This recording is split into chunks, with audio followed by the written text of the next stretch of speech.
Okay, so it's quiet in the house, so I thought it was a good time to maybe start doing the videos for my mental health things that I've gone through before surgery and after surgery. So, yeah, they're going to be like sort of 10-minute long videos. I'm going to do one a week. Yeah, let's go back to the beginning. Let's go back to probably over a decade ago. So let's get on with it.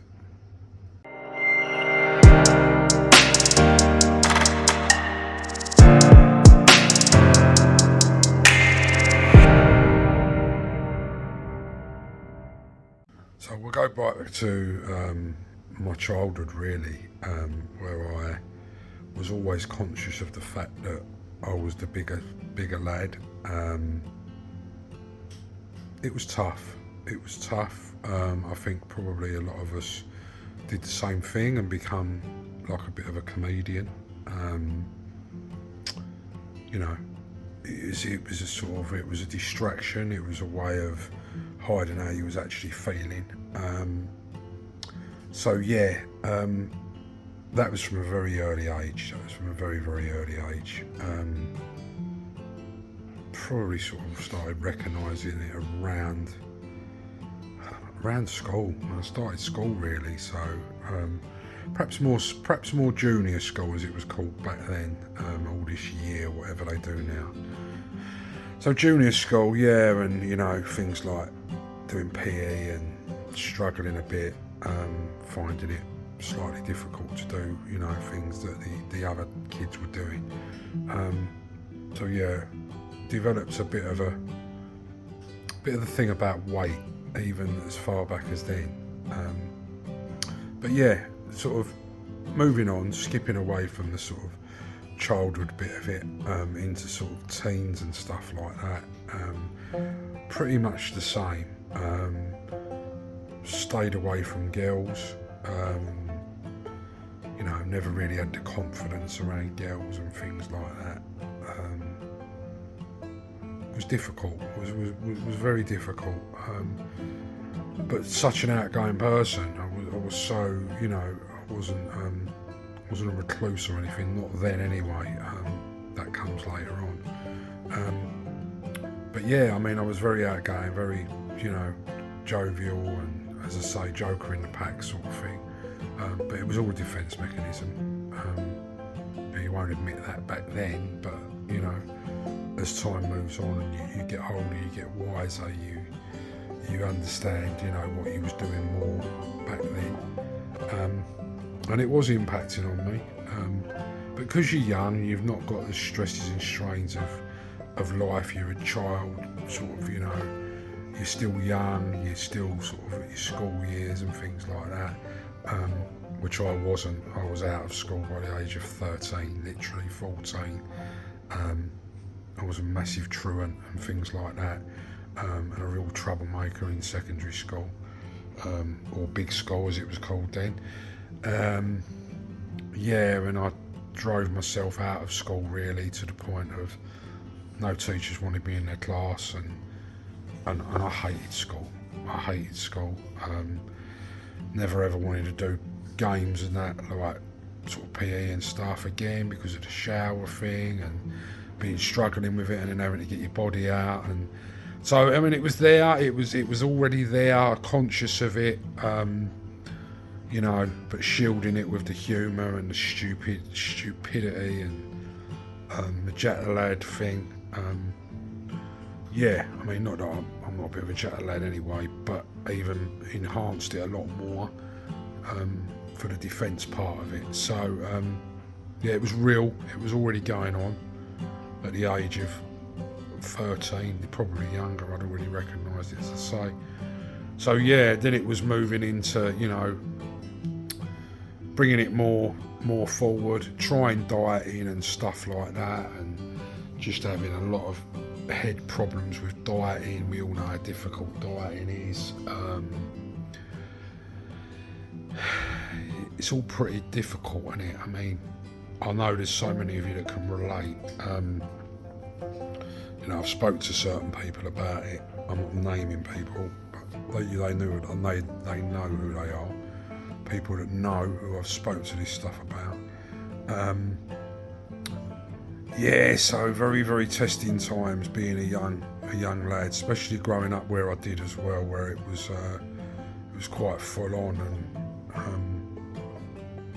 it was all about being out and being active and doing stuff, and not that I wasn't, but like always in your mind the weight thing and that, and then different fashions come along and stuff like that, and struggle to get the clothes that I wanted to wear that your friends have got, and and it all becomes a bit of a ball ache, doesn't it? And then you've got to try and move with the fashion, try and move with the times, even though you can't do it exactly how you wanted to do it. So yeah, it's a real screwing with a brain type thing, but weight related, and then of course all the time what are you doing? You're still eating, and probably even more so comfort eating. We all know food's not your friend, or can't be your friend. Certain foods, there is foods that are okay, obviously. It's like everything in life. But foods are been a comfort for so many of us, as we all know. I don't think anyone can deny that. It was there, it was prominent, it was always in the front of my mind, but you end up pushing it to the back of your mind. Difficult, still always tried to be positive about stuff, but and negatives always seem to outweigh the positives. It was tough. So yeah, and then we sort of skipped forward, and then as I say, I left school really early. My dad was like, right, if you're not going to school, you're coming to work. So that was it. I was working at the age of 14, I think, earning like 30 quid a week, watching my friends going to school, thinking it was clever, looking back now, knowing that it wasn't clever. Living for the weekend sort of thing. That went on. First job from 14, probably 12 years till I was 26, something like that. Went from a lad making the tea, sweeping the yard, to going into van driving, lorry driving, warehousing, delegating work, loading trucks, and all sorts of stuff, till the company dissolved. When I was about 26, something like that. But about a year after I left and went into another company. Growing up through them and feeling that I wasn't at my full potential because I felt like my weight was holding me back slightly. So it was all playing tricks with my mind. As I say, you try and brush it under the carpet when you're younger, don't you? So it was tough. It was very tough. I hope like lots of you can relate to different parts of it. I'm pretty sure you can.